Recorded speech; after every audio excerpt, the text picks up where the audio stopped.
हाँ जी, इसको वक़फ़ भी कहते हैं, ये जो गोल दायरा है इसको आयत भी कहते हैं। कहते तो इसको आयत हैं, वक़फ़ भी, यानी आयत का मतलब है कि जो हमने शुरू से पढ़ते आ रहे हैं यहाँ पे आके वो आयत मुकम्मल हुई, यानी कि जो बात इस आयत के अंदर तर्जमा चल रहा है वो यहाँ पे आके एक दफ़ा मुकम्मल होगी बात।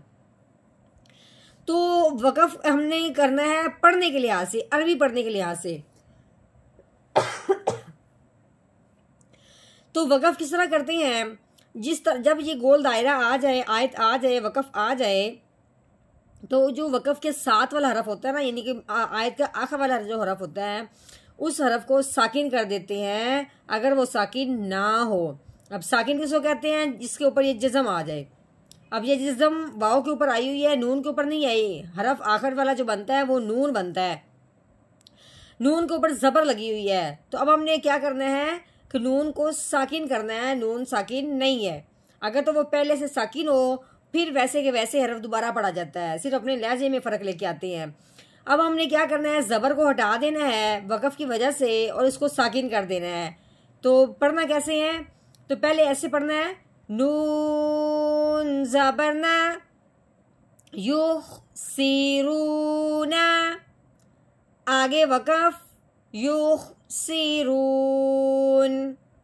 युखसिरून। नहमदुहु व नसल्ली अला रसूलिहिल करीम, अम्मा बअद फ़अऊज़ु बिल्लाहि मिनश्शैतानिर रजीम, बिस्मिल्लाहिर रहमानिर रहीम। अस्सलामु अलैकुम व रहमतुल्लाहि व बरकातुहू। उम्मीद है आप सब खैरियत से होंगे। इंशाअल्लाह जहाँ होंगे ईमान और सेहत की नेमत से माला माल होंगे। हाँ जी, तो आगाज़ करते हैं हम अपने आज के सबक का दुआओं के साथ। तो चलिए शुरू करते हैं।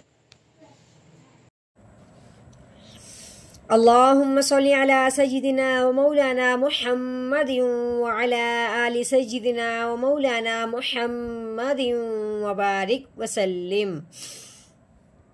रब्बि इश्रह ली सदरी व यस्सिर ली अमरी वहलुल उक़दतम मिन लिसानी यफ़क़हू क़ौली।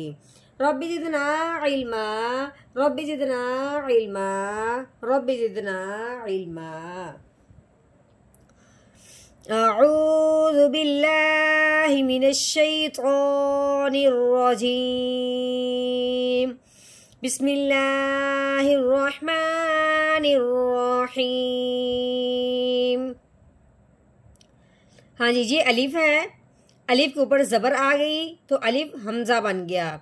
क्योंकि अलिफ के ऊपर ज़बर ज़ेर पेश आ जाए तो उस अलिफ को अलिफ नहीं पढ़ते, उस अलिफ को हमज़ा ही पढ़ते हैं। ठीक हो गया। आगे देखें, क्योंकि हमज़ा को पढ़ने से पहले हमने आगे देखा है, आगे वाव के ऊपर जज़म भी है, उसके आगे वाव के ऊपर शद भी है। अब जज़म आ जाए जिस हरफ के ऊपर उसको साकिन कहते हैं, शद जिस हरफ के ऊपर आए उसको मुशद्दद कहते हैं। अब साकिन हरफ और शद वाला हरफ दोनों साथ साथ जमा हो गए हैं। तो अब इसको पढ़ने का तरीका क्या होगा, क्योंकि जज़म वाला जो हरफ होता है ना, साकिन हरफ, वो भी पिछले वाले को अपने साथ मिलाता है, और शद वाला जो हरफ होता है वो भी पिछले वाले को अपने साथ मिलाता है। लेकिन जो जज़म वाला हरफ है वो पिछले वाले को मिलाता है अपने साथ, लेकिन आगे नहीं मिलता। अगर हम इस हमज़ा को वाव के साथ मिलाते हैं तो ये वाव आगे वाव के साथ नहीं मिलेगी, क्योंकि वाव के ऊपर शद है, इसके साथ तो किसी न किसी को मिलना ही है। अब हमने क्या करना है, इस हमज़ा को इस वाव साकिन के बजाय वाव मुशद्दद के साथ मिलाएंगे। ठीक हो गया। तो फिर हमने क्या करना है, इसको दरमियान में हज़फ कर देंगे, इदगाम कर देंगे, जो भी हम करेंगे, यानी कि इस हमज़ा को इसके साथ मिलाना है, इसके साथ नहीं मिलाना। तो कैसे पढ़ेंगे, हमज़ा वाओ ज़बर आओ, कैसे आओ। हाँ जी, अब वाओ के ऊपर ज़बर है, वाओ ज़बर वा, आओ वा। आगे ये जा है, जा के ऊपर ज़बर है, जा ज़बर जा, आवाज़ा। ये नून है, नून के ऊपर क्या लगी हुई है, पेश। आगे ये वाओ, वाओ के ऊपर क्या लगी हुई, जज़म, तो ये हो गया वाओ साकिन। ठीक हो गया। वाओ साकिन हो और उससे पहले हरफ पे पेश आ जाए, पहले वाला हरफ वाओ साकिन के साथ मिलते हुए एक अलिफ के बराबर लंबा होगा। कैसे, नून वाओ पेश नू, आवाज़ानू। आगे ये हा है, हा के ऊपर पेश है, आगे ये मीम, मीम के ऊपर जज़म, तो मीम साकिन हो गया। हाँ जी, अब हमने क्या करना है, इस हा को मीम साकिन के साथ मिलाना है। कैसे? हा मीम पेश हुम अवज़नुहुम। हाँ जी, अब या है, या के ऊपर पेश है, उसके आगे खौ, खौ के ऊपर जज़म आने की वजह से खौ साकिन हो गया। अब हमने या को खौ साकिन के साथ मिलाना है। किस तरह? या खौ पेश युख, सीन, सीन के नीचे जेर आई हुई है, सीन जेर सी, युख सी। हाँ जी, आगे ये रॉ है, रॉ के ऊपर पेश आई है, आगे वाओ जज़म वाला है तो वाओ साकिन हो गया। हमने क्या कहा था? वाओ साकिन हो, उससे पहले हरफ पे पेश आ जाए, तो पहले वाला हरफ वाओ साकिन के साथ मिलते हुए एक अलिफ के बराबर लंबा होगा। तो अब हमने रॉ को वाओ साकिन के साथ मिलाना है और साथ साथ लंबा भी करना है। तो कैसे पढ़ेंगे? रो वाओ पेश रू, युख सीरू। आगे नून है, नून के ऊपर जबर लगी हुई है, नून जबर ना, युख सीरूना। हाँ जी, ये जो है गोल दायरा है, इसको आयत भी कहते हैं, वक़फ़ की भी कहते हैं। वक़फ़ की सूरत में हमने आखिर वाले हरफ को साकिन कर देना है, यानी ऊपर जो जबर लगी है उसको हटा देना है। तो कैसे पढ़ेंगे?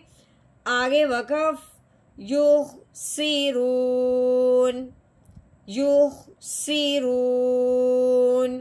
हाँ जी, आज हमने आयत का आधा हिस्सा पढ़ा है और आधा हिस्सा हमने कल पढ़ लिया था। आज हमने पहले वाला आधा हिस्सा और आज वाला आधा हिस्सा दोनों को मिलाते हुए हमने रवानगी के साथ पढ़ना है। तो अब हमने तोड़ कर इसका पिछले का आधा तोड़ पिछला कल हो गया था, आधा तोड़ आज हुआ है। तो अब रवानगी दोनों की इकट्ठी करते हैं। चलिए शुरू करते हैं। अऊज़ु बिल्लाहि मिनश शैतानिर रजीम। सूरतुल मुतफ़्फ़िफ़ीन मक्किय्या। बिस्मिल्लाहिर रहमानिर रहीम। वइज़ा कालूहुम औ वज़नुहुम युख़सिरून। वइज़ा कालूहुम औ वज़नुहुम युख़सिरून।